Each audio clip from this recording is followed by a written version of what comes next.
Baiklah, selamat siang. Ketemu lagi kita di mata kuliah Perancangan Sistem Informasi.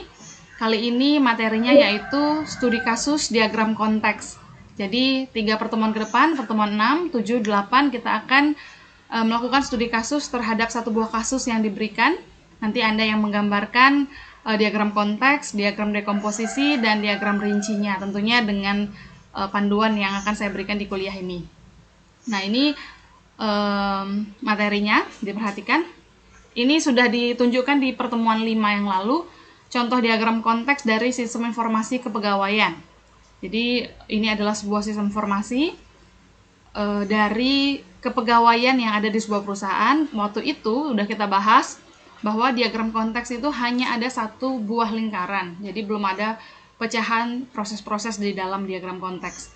Nah, kemudian ini ada dua entitas, yaitu entitas pegawai dan entitas keuangan, kemudian ada entitas HRD dan entitas pimpinan. Kemudian bagian keuangan itu memasukkan rekap gaji kepada SI kepegawaian. Jadi ada informasi rekap gaji yang masuk ke dalam SI kepegawaian. Kemudian si pegawainya nanti mendapatkan slip gaji dari sistem informasi yang berjalan itu. Nah, jadi dapat diperhatikan di diagram konteks ini ada 4 entitas yang ada pada SI pegawaian, kemudian ada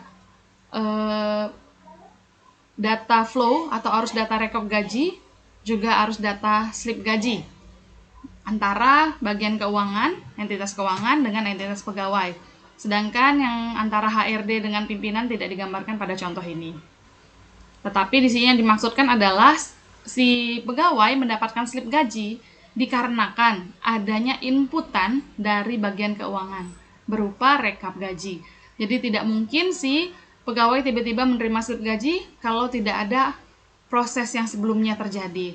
Nah, kalau di sini memang belum muncul prosesnya, tetapi kita sudah tahu bahwa ada arus data yang bernama rekap gaji. Begitu ya. Kemudian ini penurunan diagram konteks menjadi diagram zero. Nah, jadi ini adalah nama sistem. Kemudian ada entitas A. Entitas A itu mendapatkan informasi dari sistem, juga memberikan informasi ke sistem. Kemudian ada entitas B. Entitas B ini menerima informasi dari sistem. Nah, menjadi diagram zero atau kita dekomposisikan si konteks itu. Nah, ini nih sistemnya, kita zoom dia ya, seolah-olah kita zoom. Kemudian ternyata di dalam sistem itu ada proses 1, ada proses 2, ada proses 3. Ya. Kemudian di dalam proses 1, 2, dan 3 itu mereka ternyata berinteraksi. Berinteraksi dengan beberapa data store atau tempat penyimpanan data. Di sini namanya DS1 dan DS2. Bisa diperhatikan tanda panahnya, ada yang menuju proses, ada yang berasal dari proses. Nah, entitasnya mana? Entitasnya tetap si A itu, kita gambarkan ulang. Ya, dan si B. Arus data yang menuju B ini di diagram zero ini sama aja dengan arus data yang ada di diagram konteks. Begitu juga yang mengalir dari A. Yang di sini, waktu dia di diagram konteks sama juga nih. Waktu dia di diagram zero sama. Yang mengalir ke A, yang ini, sama juga ini. Yang mengalir dari proses 3, tapi bisa kita perhatikan di sini, waktu di diagram konteks, kita belum mengetahui dari proses apa masing-masing arus data mengalir. Ya, belum diketahui dari proses apa masing-masing arus data mengalir. Sedangkan pada diagram zero kita sudah tahu, oh ternyata si B mendapatkan arus data dari proses P2. Ya, ini P2. Kemudian P2 ini mendapatkan arus data dari DS1. DS1 mendapatkan arus data dari P1 dan memberikan arus data kepada P1. Kemudian si A, ya yang ini. Si A ini waktu di diagram konteks masih tidak tahu kita dia dapat informasi atau memberikan informasi kemana dan dari mana. Tetapi ketika di diagram zero kita sudah tahu, oh ternyata A ini memberikan arus data kepada proses 1 dan mendapatkan arus data dari proses 3. Oke, sampai sini bisa dipahami? Brian, bisa kamu pahami penjelasan saya? Bagaimana, Brian? Lumayan. Nah, nanti diulang-ulang ya. Nah, jadi intinya di sini adalah dari diagram konteks menuju ke diagram zero, beginilah gambaran umumnya. Ya, jadi tidak boleh nanti tiba-tiba muncul entitas yang baru. Coba kita lihat. Saya tanya dulu si Sylvia. Iya, Bu. Nah, ada berapa entitas di diagram konteks? Pada gambar 2. Ketika kita dekomposisikan kemudian menjadi diagram zero, ada berapa entitasnya? 4. Entitasnya Tetap 2, Bu. tetap 2. Ya. Jadi entitasnya tetap 2, tidak boleh jadi bertambah. Jadi setelah kita dekomposisikan tidak boleh. Namanya sebuah sistem informasi, yang ini kita memandangnya secara umum, yang ini kita pandang per proses. Jadi keterlibatan entitas ya tetap sama, tidak mungkin berbeda. Nah, contoh ya, kalau ini adalah sistem informasi akademik, anggap saja ini dosen, ini mahasiswa. Ya, ini dosen, ini mahasiswa. Kan nggak mungkin nanti tiba-tiba di sini muncul entitas yang lain. Ya, seandainya ada di bagian, ternyata setelah Anda dekomposisi, oh ternyata ada keterlibatan misalnya unit C, maka harusnya munculkan juga pada diagram konteks. Tidak boleh tiba-tiba munculnya hanya pada diagram zero saja. Jadi munculkan dari awal, ya. Makanya perlu didekomposisikan agar kita lebih memahami entitas apa saja yang berhubungan dengan sistem yang akan dikembangkan. Nah, tadi ya, kalau ini diagram dari sistem akademik dan ini adalah dosen, si B-nya adalah mahasiswa. Dosen ini misalnya memberikan materi, kemudian nanti dia ngapain gitu. Nah, maka ternyata setelah didekomposisikan, kita ketahui bahwa dosen misalnya memberikan arus data misalnya materi ke P1. Oh, P1 ini ternyata adalah proses apa? Oh, ternyata prosesnya adalah proses belajar, proses mengajar atau proses memasukkan materi, ya. Kemudian ternyata si mahasiswa mendapatkan arus data dari sistem akademik berupa nilai. Di konteks kita tidak tahu dari proses apa, tetapi ketika sudah di diagram zero kita sudah tahu, oh mahasiswa ini dapat nilai dari proses P2. Misalnya P2 ini adalah proses penilaian. Begitu, ya. Nah, mudah-mudahan paham ya. Kemudian itu tadi dari diagram konteks ke diagram zero. Nah, ini ke diagram rinci, sama saja. Jadi ini kan tadi kan ada P1, P2, P3. Nah, yang masing-masing proses ini bisa kita pecahin lagi. Nah, ini contohnya nih. Jadi, ini anggap aja nih, P3, ternyata di dalam proses 3 ada masing-masing, ada lagi proses 3.1, 3.2, 3.3. Nah, dan di sini, Bu, mana entitas B? Saya mau tanya tanya sama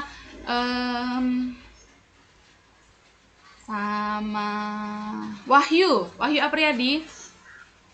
Coba kamu lihat, Wahyu. Kan itu di diagram 0 atau di diagram 0 ada entitas B. Mengapa ya waktu di diagram level 1 yang di bawahnya itu tidak ada lagi entitas B?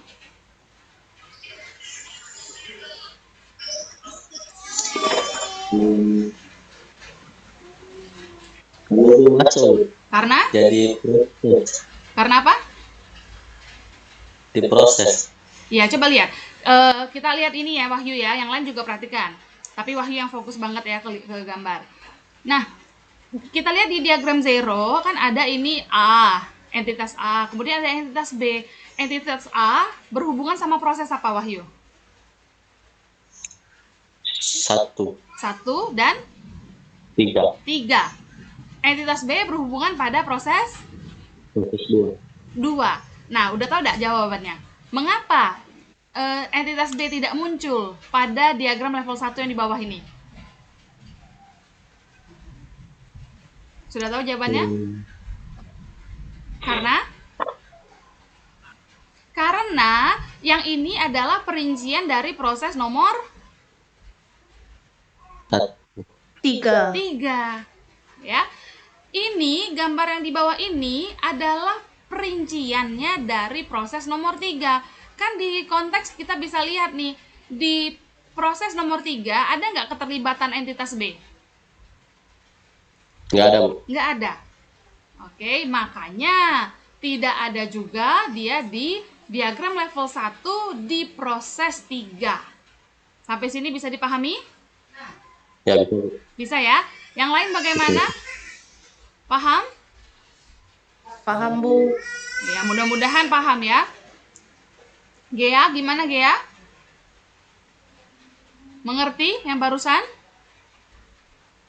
Nggak ada ya Gea ya? Lena?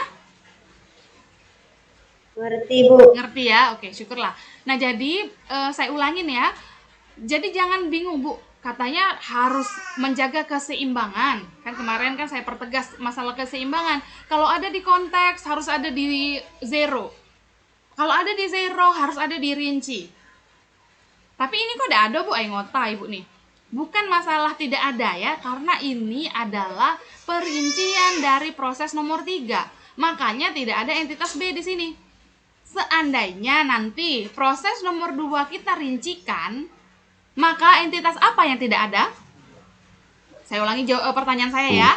Seandainya kalau nanti nomor 2 ini kita rincikan, maka entitas apa yang tidak muncul pada gambar? A. Iya, entitas A tidak muncul karena A tidak terlibat pada proses nomor 2. Oke, gitu ya. Jadi hanya B yang muncul. Nah, kemudian mendekomposisi diagram. Bagaimana caranya? Ini udah diulang-ulang sebenarnya. Jadi ini tadi nama sistem. Kemudian terdapat P1, P2, P3. Misalnya ini adalah sistem akademik. Atau sesuai studi kasus yang nanti kalian dijadikan latihan deh. Nama sistemnya adalah sistem informasi bank. Nah, jadi ini nanti kalian latihannya membuat membuat diagram konteks dari sistem bank ya. Nah, jadi ini di bank, kalau di bank ada apa aja sih prosesnya biasanya ya? Ngapain aja kita bisa di bank? Menabung. Nah, sebelum menabung kita bisa membuat rekening. Kemudian kita juga bisa menarik uang, mengambil uang. Bisa juga meminjam uang, melakukan peminjaman. Bisa juga membuat akun deposito. Bisa juga ngapain lagi sih di bank itu ya? Bisa juga membeli reksadana dan kegiatan-kegiatan lain ya, tapi umumnya secara umum perbankannya kan ya kita tahu adalah membuat rekening, kemudian menabung, kemudian mengambil uang atau menarik uang. Bisa juga ambil uangnya di ATM ya, itu proses yang berbeda. Nah, anggap aja itu ya. Kemudian ada proses berikutnya di proses nomor 1. Anggap aja ini adalah proses gambling aja, saya bilang ini mengambil uang ya. Nah, mengambil uang prosesnya itu bisa mengambil uang dari ATM, bisa juga prosesnya mengambil uang dari teller ya. Nah, kemudian P2 ada anaknya lagi. Oke. Nah, yang berwarna kuning itu levelnya sama. Misalnya ini prosesnya adalah menabung. Menabung bisa saja menabung dari teller, bisa menabung dari mesin ATM ya, mesin ATM yang ada yang bisa untuk nabung itu. Nah, itu pemecahan proses tuh. Kemudian P3 ternyata juga ada anaknya. Nah, 2 juga anaknya. Dan ternyata si P21-nya punya anak lagi. Dan berikutnya kalau seandainya ada anak lagi ya nomornya akan berbeda lagi. Nah, saya tanya lagi ya. Ini masalah penomoran yang pertemuan yang lalu. Amelia ada? Saya, Bu. Nah, Mel, kalau seandainya yang warna merah ini dia punya anak. Nama anaknya apa ya? Nomornya, nomor proses anaknya. P. Yang merah ini loh. Yang merah ini kan nomornya P2.1.1. Kalau dia punya anak, nanti dia namanya nomornya apa ya? Penomorannya. Mel? Gitu, Bu. P2.1.1.1. Iya, berapa kali satunya? 3 kali ya? Ya Mel ya? Jadi P2.1.1.1. Benar kamu ya. Satunya itu 3 kali. Ya, ada 3 titik jadi nanti. Iya. Oke. Nah, berarti lulus untuk masalah penomoran. Ya, mudah-mudahan nanti masalah-masalah yang lain lulus juga kalian ya. Kemudian, nah ini contoh diagram konteks. Ini sudah muncul di slide yang lalu juga. Kemudian ini contoh diagram zero. Nah, ini diperhatikan saja di slide-nya ya. Nah, ini nih. Ya, yang saya bilang, kegiatan mandiri. Sistem informasi bank. Tadi sudah kita sentil-sentil sedikit. Nah, yang diminta adalah menggambarkan diagram konteks dari proses yang terjadi pada bank pada umumnya. Jadi nggak usah ribet-ribet. Jangan yang misalnya kamu bilang membuat akun reksadana atau menukarkan uang. Kan ribet banget kan yang kayak gitu kan. Maksudnya itu khusus lah, bukan nggak umum, nggak yang banyak orang tahu secara apa arus data yang masuk. Nah, jadi yang umum-umum saja, bikin rekening, kemudian menabung, menarik uang, nah yang kayak gitu. Nah, yang harus Anda lakukan adalah pertama, tentukan entitas yang terlibat. Entitas itu kan, atau entitas eksternal adalah segala apapun yang berhubungan dengan sistem tapi dia bukan di dalam sistem. Nah, ini kira-kira apa nih? Di bank. Kalau di akademis kan ada mahasiswa, ada dosen. Kemarin kalau di rekam medik ada dokter, ada pasien, ada perawat, ada apoteker. Nah, kalau di bank apa kira-kira? Apa? Ayo. Ada yang bisa jawab? Customer service. Customer service. Terus, ada apa lagi? Teller mungkin ya. Kemudian sudah pasti ada siapa yang dilayani? Nasabah, Bu. Iya, nasabah. Oh, nasabah. Iya, nasabah namanya. Nah, jadi setidaknya ada 3 itu tuh. Ada customer service, karena kalau kita mau bikin rekening kan berhubungannya sama customer service. Kemudian ketika kita mau menabung itu berhubungannya sama teller, dan kitanya adalah nasabahnya. Setidaknya ada 3 entitas. Kemudian prosesnya tadi yang kita bahas, setidaknya ada membuat rekening, menabung, dan menarik uang. Oke? Kemudian dari 3 proses, 3 entitas itu, tentukan arus data yang masuk dan yang keluar dari sistem itu. Barulah kita bisa menggambar diagram konteks. Hari ini nih latihannya. Yang ini nanti ya, diagram dekomposisi menjadi zeronya nanti. Ini dulu kita. Nah, sekarang saya mau memperlihatkan sebuah aplikasi yang sering saya gunakan untuk menggambar diagram maksudnya. Ini namanya Visio. Ada yang pernah dengar? Ada. Bentar ya, saya munculin dulu. Udah muncul Visio saya di situ? Sudah ya? Nah, jadi ini saya menggunakan Microsoft Visio. Kecil sih memang kelihatannya dari layar kamu, apalagi kalau kamu pakai HP, tapi apa boleh buat ya. Karena kita online ini sulit untuk menampilkan ini. Nah, jadi di sini tadi kan namanya sistem informasi bank. Kita tambahin sebuah lingkaran di tengah-tengah ya. Jadi kita buatlah lingkaran. Mau lingkaran yang manapun ya terserah. Yang penting bentuknya lingkaran. Dan tidak harus pakai Visio ya. Kali ini Anda boleh pakai aplikasi yang lain. Boleh Anda pakai misalnya pakai Paint, gambar biasa atau pakai Word. Silahkan yang mana yang Anda miliki di komputer dan yang mana Anda gampang menggunakannya. Nah, di sini kita tulis nih sistem informasi bank ABC lah anggap. Nah, Bentar ya, saya besarin dulu teksnya. Nah, kelihatan ya? Nah, kemudian kita munculkan kan konteks. Kalau konteks sudah ada data store belum?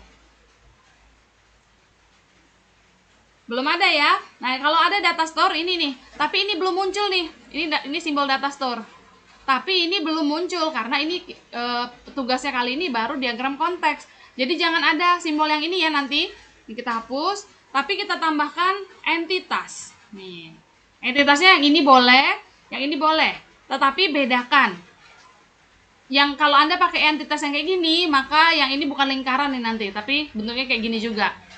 Jadi versinya mau versi siapa harus sama ya. Jangan beda-beda. Nah, jadi ini entitas. Oh. Tidak bisa dikecilin ya. Nah, ini misalnya apa tadi? Entitasnya customer, nasabah ya, kita ngomongnya tadi ya. Nasabah. Kemudian di sini nanti siapa tadi? Customer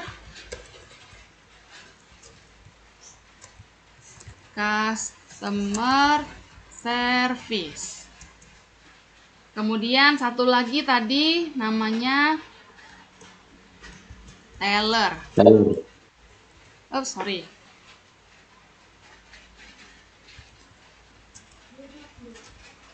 Teller. Teller. Lemak juga minumnya. Nah, kok hilang nggak warnanya ya?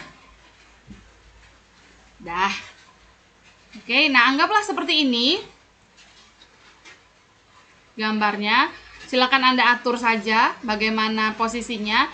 Kemudian tinggal kita tambahkan konektor yang berupa arus data. Nih arus datanya nih. Nah, kalau di sini sih pakai dynamic connector. Kalau yang di Visio, ya. Tapi nggak harus Visio saya bilang tadi ya. Nah, kemudian kita masukin nih. Nah, apa misalnya dari teller arus datanya? Apa dari nasabah? Ini nggak bisa kayak gini nih, ini salah. Maaf ya. Nih. Aduh, masak dia. Tuh, ya. Nah, silakan tinggal kita tentukan apa arus data yang masuk dari teller menuju sistem informasi, apa arus data yang keluar dari sistem informasi menuju teller, dan menuju atau dari entitas yang lain ini. Nah, jadi sesederhana itu saja latihan kita pada hari ini. Nah, tapi tinggal ditambahkan ya, ini kan belum selesai. Ya, tadi paling tidak ada 3 proses. 1 proses membuat rekening, 2 proses menabung, 3 proses mengambil uang. Nah, silakan difikirkan arus data apa saja yang mungkin ada pada sistem ini. Oke? Nah, kapan mengumpulkannya, Bu? Masih lama. Sampai sebelum pertemuan ke-7. Pertemuan ke-7 hari Selasa ya, berarti masih banyak waktunya. Oke, nanti saya bikinin ininya dispon, tempat mengumpulkannya. Dan langsung saja dikerjakan hari ini, karena ini kan masih jam kuliah saya. Walaupun kita nanti akan berhenti Vicon, tetapi silahkan kalau ada pertanyaan, saya masih standby di depan laptop. Kalau mau bertanya silakan boleh melalui WA grup aja ya, tapi biar yang lainnya bisa baca pertanyaan kamu dan tahu jawabannya. Oke, bisa dimengerti sampai sini? Bisa ya? Oke. Nah, sebentar. Nanti pokoknya dikerjakan saja dulu. Inilah contohnya, contoh kerangkanya, tapi ini belum selesai. Jangan pula kamu nanti merasa, oh ini udah selesai nih, tinggal kumpul kayak gini aja. Ya, bukan ya. Jadi ini belum selesai, silahkan ditambahkan sesuai dengan yang sudah kita bahas tadi, yaitu ada berapa proses tadi, Wahyu? Setidaknya ada berapa proses? 3. Iya, setidaknya ada 3 proses. Kemudian ada berapa entitas seperti yang digambar itu? 3. Ada 3 juga ya. Jadi setidaknya ada 3 proses dan ada 3 3 entitas. Oke? Ada pertanyaan sampai sini? Tidak ada? Kalau tidak ada, kita sudahi dulu perkuliahan kita yang melalui Vicon. Dilanjutkan nanti kita akan tanya jawab dari link dari komentar YouTube setelah video ini saya unggah, dan silakan dikerjakan latihannya. Kalau ada pertanyaan silakan melalui grup WA. Sampai ketemu hari Selasa secara Vicon. Kalau secara chatting sampai ketemu nanti di grup WA. Selamat siang. Siang. Siang, Bu.